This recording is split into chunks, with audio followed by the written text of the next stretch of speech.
Hey guys, Matthew here. In this video, my goal is to bring you guys an updated list on all of the resources that are available to you and that you should have in your arsenal so that you can hit the ground running at the start tomorrow of the 3.16 Scourge League. So view this as a last minute preparation reminder for everything that you should have available to you. So the first thing that you're going to want to do if you haven't done it yet is updating your path of building. Pretty much every single build which is made and updated by content creators for the 3.16 Scourge League right now are going to work only and exclusively with the new POB. So you're going to want your updated Path of Building community fork. Every single link that I'll be talking about in this video are going to be in the description. So yeah, that's definitely something that you'll want to have if you haven't taken care of that yet. The next thing that you'll want, now this is not something that you can do right away because of course the update is still in progress. Now this is typically done an hour or two before the league starts. So there's nothing to worry about here. Mr. Neversink is always on time. But what you'll want to do is make sure that when this is updated and it says 3.16 update completed, you are, updating your filters because there's going to be a lot of new bases probably and a lot of errors in your old filters, so they're probably just not going to be working anymore. So if you have your own filters made, you'll want to just load them up and then update them. There's going to be a very easy way to do so. Just click update and it's going to update. Or you can go from fresh, and just grab some new filters. What I typically do every league on the first day is I'll just grab the zip file, which is all of the strictness levels, right? And then after that, as I'm going through the campaign, as I'm going through mapping and all that, I will basically increase the strictness levels as I feel there's too many things showing. So that's definitely something you want to remember. All right, next is going to be the Just Kill Me Quick PoE leveling guide. So this is a guide that is currently being updated, as you can see, Scourge pre-patch release, as well as some updates as much as 23 hours ago. So the guy is still working on it, but essentially what it is it's an overlay that kind of shows you the layout of which area you are in. So it does so by reading the client file, the client.txt file, so it doesn't interact with the game memory at all, so there's no way this breaks terms of service, and it allows you, if you really want to go ham, to basically go completely custom with the sort of notes that you want. You can go pretty simple and just have like some type of a document pretty much, or notes if you will, on the side of your screen as an overlay as you are leveling up, or you could just use it for the overlay. It really is up to you how you decide to use it, but it is a tool that if you're someone who's a little bit newer to the game, you will absolutely want to utilize, because layouts and knowing which layout you're in and how to get to, how to progress to the next zone when you're trying to get through the story as fast as possible with minimal experience, this is going to be the difference between a 12-hour campaign run and a 10-hour campaign run, right, with literally no practice. So definitely something that I would recommend using. All right, next we have the PoE Chaos Recipe Enhancer. Now I have an entire video dedicated to this tool here, and I strongly believe in it, and I will keep preaching in the Chaos Recipe because I think it is pretty much the best resource available to every single player. There is no advantage to anybody from the Chaos Recipe. However, doing the Chaos Recipe for a long period of time is typically where it becomes a noob trap, and this is kind of like this this misunderstanding that people say, oh, the Chaos Recipe is a noob trap. Yes, it is, but only at, starting at a certain point. The Chaos Recipe is a very good tool that's available to you all the way up to around the time where Exalts are going to reach around the 70 Chaos margin. So if you get to maps, or if you get to Blood Aqueducts and you can start doing your Chaos Recipe and Exalts are still 40, 50, 60, or anywhere up to 70 Chaos, it is actually still worthwhile to do the Chaos Recipe because you have to remember that Chaos is worth a ton in a League Start scenario, right? People want Chaos for everything so they can buy their gear. So even just that 2 extra Chaos from doing a Chaos Recipe can be the difference between having that, cool rain and not having that cool rain on a build, or having, those Azuri steps and not having those Azuri steps, or whatever it is really. It can be the difference between having a proper build that can function and a build that just feels really bad to play. So I personally always recommend people do the Chaos Recipe. Even if you're a bit of a slower player, you should still do it until you get your necessary items for your build. And once you have those in your build, starts to feel much better, it is worth the time that you're going to be putting in just in order to get those, items and those upgrades. The amount of time that you're going to save through having those versus not having them and just struggling through the content is 100% worth it. So Chaos Recipe Enhancer, Now, a quick TLDR of what it does, it gives you an overlay and it basically counts the amount of each item's type that you have in your stash. And you can basically tell it that you only want to see up to a certain amount of items, and will automatically update your filter, your actual filter, based on what you're saying to it. Now, it cannot actually update it automatically because that would break terms of service. So what you have to do is when you enter a new zone, just click the refresh filter button, and that will basically going to give you the updated filter. And what that means essentially is, let's say you tell the tool that you want to see only 8 of a given item. After you have 8 of them in your stash, because this reads through the API, after you have 8 of them, all that it's going to do is start hiding those items. So for example, if you have 8 chess pieces and you ask the tool to only show you up to 8, and you have 8 of them in your stash, when you update your filter, it will start just hiding chess pieces. Now, the upside of that is that you only ever get to pick up the items that you need in order to, complete your chaos recipe. Now, don't worry, it's never going to hide the actual bottlenecks for chaos recipe, which is rings, belts, and amulets. But the actual setting up of this tool is super, super simple. So it should be very, very intuitive on how to do that. So hopefully it's up to date for this league. Last league, unfortunately, it was updated pretty much on the second day of the league, which kind of sucks because at that point it had already devalued quite a bit. But what's really cool is that even if the auto update functions are broken or anything is broken, the actual the actual basically showing of your filter and making sure that all of these items are very easy to tell apart, for example, telling apart a ring from a pair of gloves, those are going to work. What's not going to work, if it's broken or if it doesn't update, is exactly that. It won't hide the stuff that you don't want to see after you've picked up a certain amount. And it won't be able to basically tell you in your stash where exactly are the items in order to do your chaos recipe, because that's another thing that it does. Once you have chaos recipes available to your character sitting in your stash, it will basically highlight them, and it's going to highlight them in the order of which to where you can pick up 2 chaos recipes at a time in your full inventory, as long as it's empty, so that you can do basically 2 unidentified or identified chaos recipes at a time. So it's really just trying to maximize your efficiency. So highly, highly recommend the enhanced PoE app. All right, next we have Awaken PoE Trade. Now this is my go-to trade macro, so I'm guessing most people know what these are about. Essentially, this is a macro that allows you to very easily price check items. Now, the downside is that these macros are really bad at price checking rares, but they're amazing for price checking uniques. And they're actually pretty decent at price checking low-end rares, things anywhere between a few chaos to even some amount of exalts. But they're really bad at price checking high-end items, because the way that it works essentially is that the AI is taking the actual modifiers that you're asking, and then it's looking on the PoE Trade website for things that are similar, and then it's telling you, okay, so it should be worth around this much, right? That's pretty much how it works. The thing is, if your item, basically there's nothing like it because the modifiers on your item or the affixes are very high tier, it's still going to look at whatever is the next best thing, right? Whatever is similar. But if the next like similar thing, instead of being triple T1, is triple T3, well, clearly the value is not going to be anywhere near as much. So you do want to be careful when using this tool on very high-end items. But if we're talking about leveling uniques, if we're talking about rares like life and resistances and stuff like that early on in the league, it is absolutely fantastic, and I personally trust it a lot when it comes to pricing my own items. All right, the next is going to be Exilence next. So what this allows you to do essentially is keep track of your currency gains as you are mapping.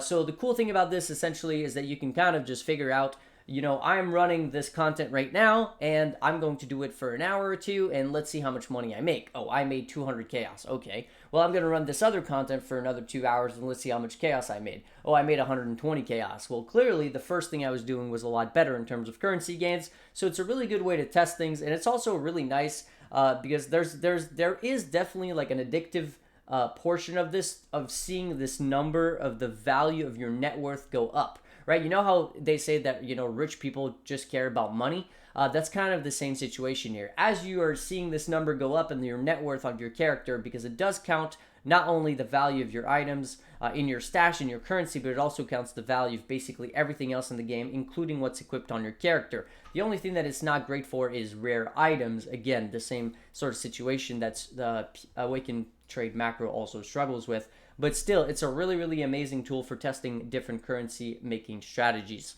All right, next we are going to go ahead and just talk about PoE.trade, right? PoE.trade, the official trading website. And the reason why I want to talk about that is that right now, as we speak, as you're watching this video, well, probably want to watch the rest of it, but after this, what you may want to consider is going through your POB for whatever build you're going to be playing and looking at items that are oddly specific. Let's just say that your build needs jewels that have life, but also like mana and a dexterity roll, right? Like something very oddly specific, and that is going to make or break your character. It's a very good idea to make, let's just say, the life search for that item right now, right? So what I could do is I could do a jewel with life, mana, right? And then I could also do dexterity. Right? So now what it's going to do is it's whenever I press search is going to give me a link. Now the thing about this link is that it is a permanent link. So when the league starts tomorrow, you can just take this link, throw it back in the search, and you'll be able to just change the league, and all of your life searches are going to be ready to go. You activate the life search, and when these, oddly specific items show up that you need for your build, you are able to pick them up. Hopefully for cheaper than normal, but if not, you're able to pick them up at all, even if it's for the regular price. So that's definitely something that I would consider a pretty important thing, and personally that's what I do every single league. I basically set up every single life search that I need for every single bit of my character because I want to pick those things up very early and very cheap. All right, next I want to talk about better Path of Exile trading. So remember what I just said about putting those links aside for your trades? Well, this is exactly what better trading does. It allows you to basically make folders or bookmarks of the different trades that you actually care about, so that instead of having them floating on a notepad somewhere on your desktop, you have them basically set up in your actual browser memory. Now this will work for Mozilla, but it'll also work for Google Chrome. So yeah, set this up and it's a really, really good thing. This also is pretty cool because if you have people that are noted as scammers on the TFT Discord, they will actually be highlighted in red from this in this application because it is made by the Forbidden Trove, which I'll talk about a little bit later on. So essentially what that means is if someone has been put in the application as a scammer for example trying to scam 6 link items, right, like giving 4 links instead of 6 links, they are reported to moderators in TFT. Then the account is blacklisted, and that is updated on the better trading so that whenever you go buy a 6 link, well, you'll see that red name and you'll want to not PM that person because you know that he's trying to scam you. And no, it's not like the users themselves. They have to go through a moderation team, so it's not like you can get anybody blacklisted on there. So that's good to know. The next thing and the next resource that you'll definitely want to have available to you is Path of Exile. Essentially what Path of Exile allows you to do is just theory craft the actual best way of crafting just about every single item in the game. Not only can you theory craft it through the calculator, right? So for example, if I take a Strengths Index helmet and I'm like, oh, I really want T1 life on my helmet, what's the best way to do that? Well, let's have a look at fossils. Well, I don't know which fossils I could use. Now, of course, for life, most people would know that. But if you don't know that, you can even compute the best selection, and it's going to do the math for you and tell you exactly what would be the cheapest set of fossils in order to get this result that you're looking for, which in this case would be T1 life. So you let it rip, and there it is. It would be corroded, death, pristine, and sanctified, and would take on average 8 attempts. Now, this is kind of busted right now because it is using standard prices. In the actual league, there's a good chance that these pristine fossils are going to be like 1C and everything else is going to be significantly more expensive. So it's just going to tell you to spam pristine fossils. The fact that, the league is there is no league going on makes this completely scuffed, but you have to trust me when I tell you that this is the best tool that you have in order to learn how to craft your own stuff, because you can save a lot of currency doing so. It even has an emulator so that if you can basically, try out, let's say you had an idea on how to craft a certain item, well, you can put that idea to the test and see whether it seems to be a good strategy or not. And this uses the actual algorithm that is used in PoE with all of the weighting and stuff. So a very, very good tool. All right, next we have ELESSHAR'S crafting document. So this is kind of goes hand in hand with the Path of Exile, but this is mostly crafting for profit or crafting for endgame items for your own build. So this is definitely not a tool that everybody is going to be able to utilize. It's definitely a little bit more advanced, but I wanted to bundle it up with Path of Exile. Because if you're looking to craft endgame items, be it either because you want to make perfect items for your own build, or if you're trying to make some really, really good items to sell them for a profit based on the meta, then this is going to be the place to be. For example, if tomorrow the league starts and by the end of the day 50% of people are playing Righteous Fire, well, you could head over to Righteous Fire Scepter or RF Scepter, and it does take a little bit of time, but eventually it'll load, and then you'll get a full actual crafting guide step by step on exactly how to do so with a bunch of options. Again, this is not something that is going to be extremely friendly to new players or casual players at all. This is really endgame stuff. But I would say that the main thing, and probably the one thing that most people are going to want to use this at the very least for, is going to be cluster jewels, because pretty much every single build in the game utilizes cluster jewels. And the thing is, sometimes it's a little bit hard to know how exactly is the best way to craft cluster jewels, but that's the cool thing. He has basically looked into every single notable and exactly what is the best way to craft them.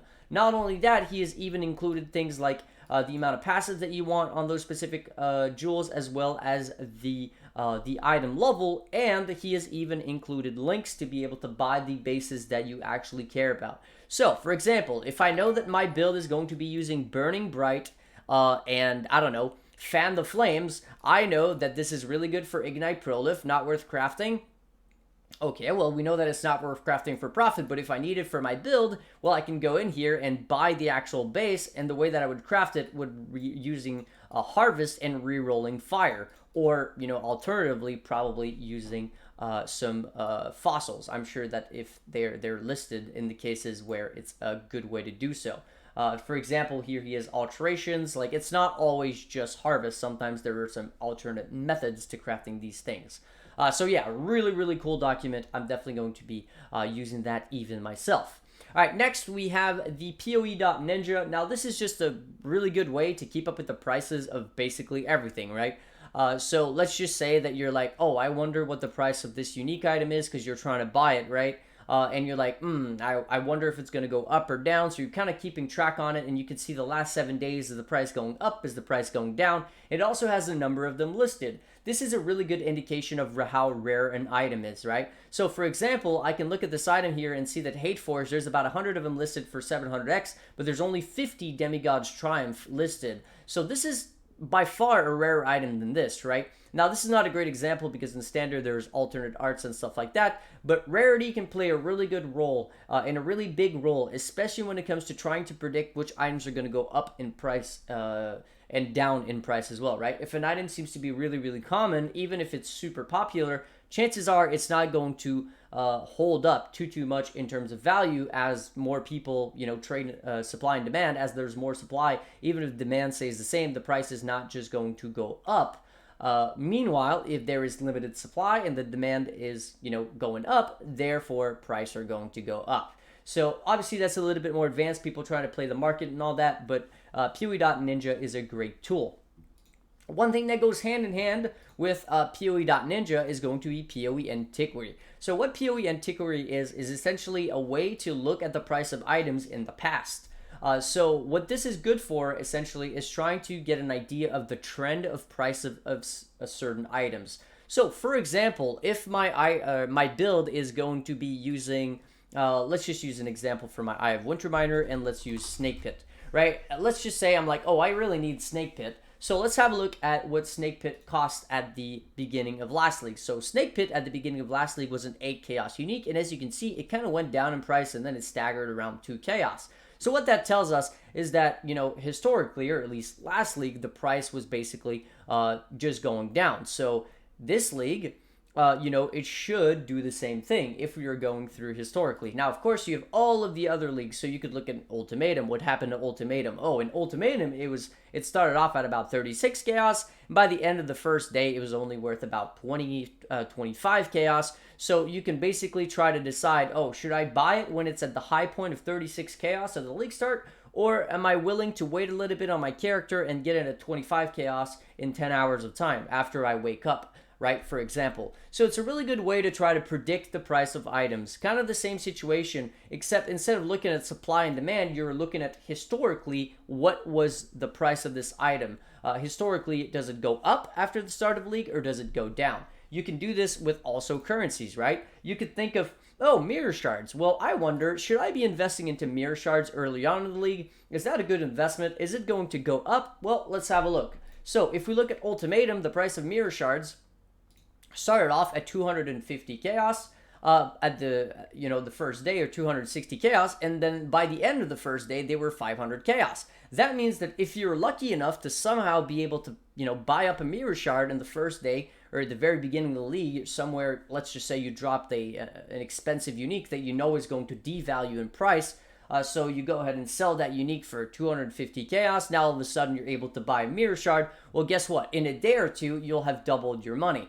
So that's another thing that you could do, is to basically try to predict the value of items going up and down, and therefore it's a good way to try to predict what you should be investing your currency into if you plan on just sitting into it and not investing it into your own character. All right, next we have PoE Profit. This is an application made by, or a website made by content creator Grimro PoE. So what this allows you to do essentially is gives you a good rough idea of what you should do and where you should be spending your time. So now, of course, this is not going to be updated in the current state because there's a lot of Atlas passives that have changed, and there's a lot more numbers that need to be crunched. But the things that haven't changed are still going to be pretty accurate. So for example, you could look in here under Breach, and in the first day of a league, farming Breach Stones is something that pretty much any build can do. The bosses are super squishy. If we're not talking about high Breach Stones, we're talking about regular Breach Stones. It's super easy content.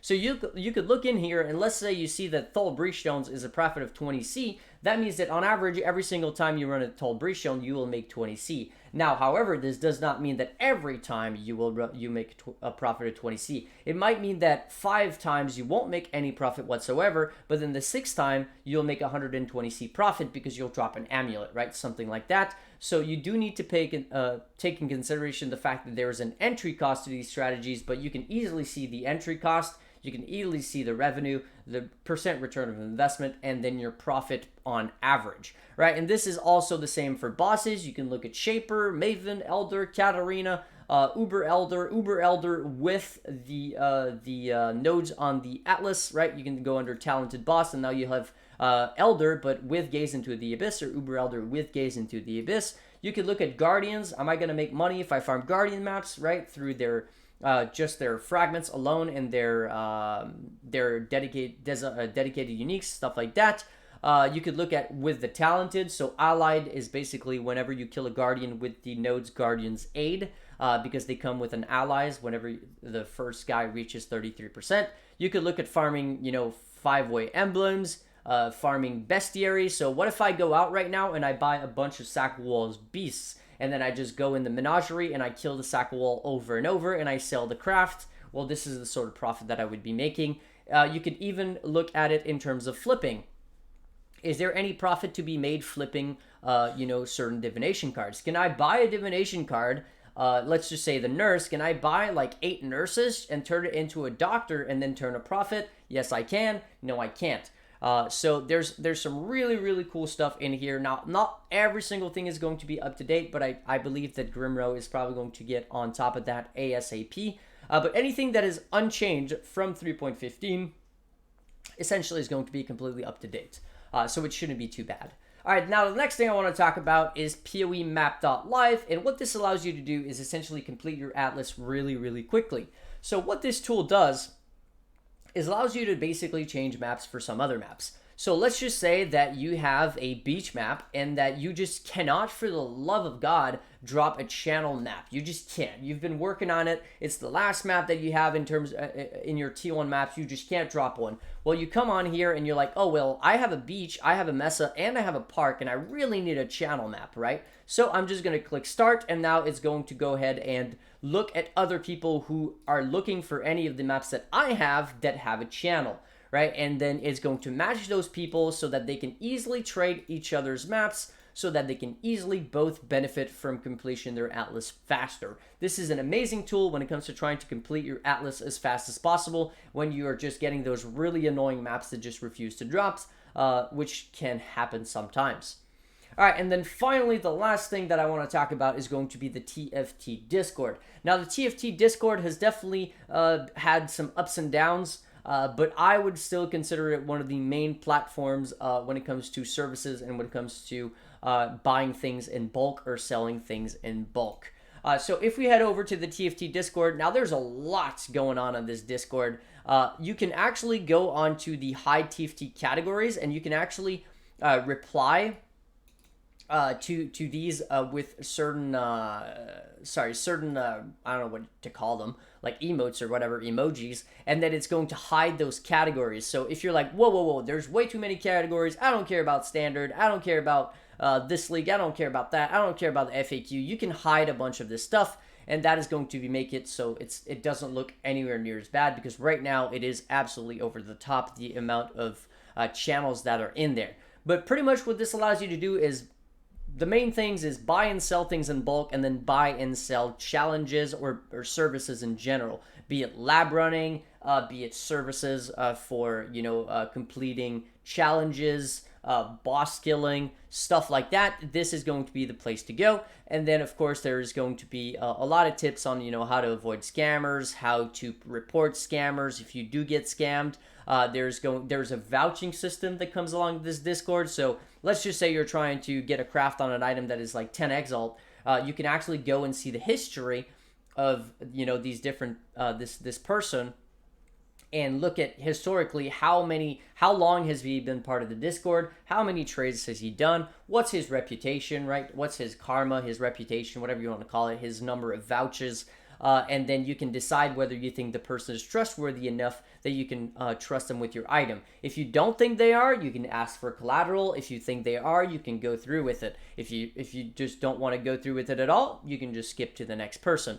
So, there is some harvest, like buying crafts, selling crafts. There is going to be challenges. There is going to be hideout. You can buy and sell hideouts for currency.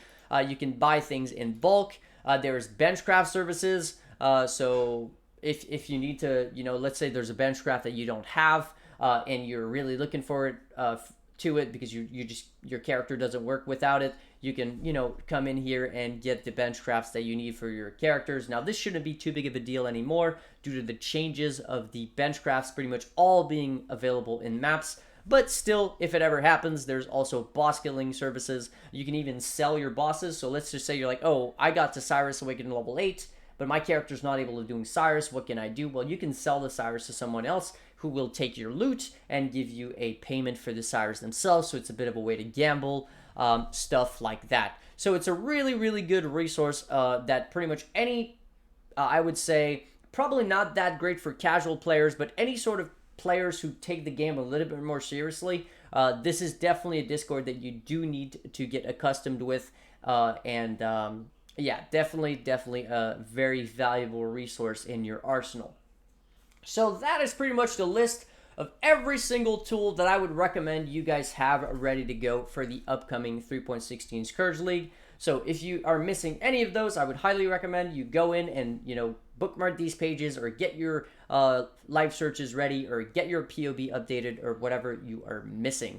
So before I go, as always, I do want to say a huge thank you to my supporters: Kat, Alex, Brandon, Nate, the second Alex, Flame Scorpion, Neroth, Grimoire, The Great Master, Johnny, Thomas Mass, Reese, Tim, Axel, Road to Millions, Edicus, Scott, Stan, Zarashi, Welcome Back, and Wolverine, as well as Ronald, Kevin, the third Alex, Bitizen, and Mercury, anybody else who has supported me in the past, and anybody else who wishes to remain anonymous. And before I go, last little thing that I want to mention is a huge thank you for breaking the 50,000 subscriber mark on my channel. That is a crazy milestone. That was my goal for the end of the year, and we've still got about 2 months to go, so I'm really happy about that. I can't thank you guys enough. Hopefully you guys enjoyed the video, and I'll be catching you guys in the next one. Peace.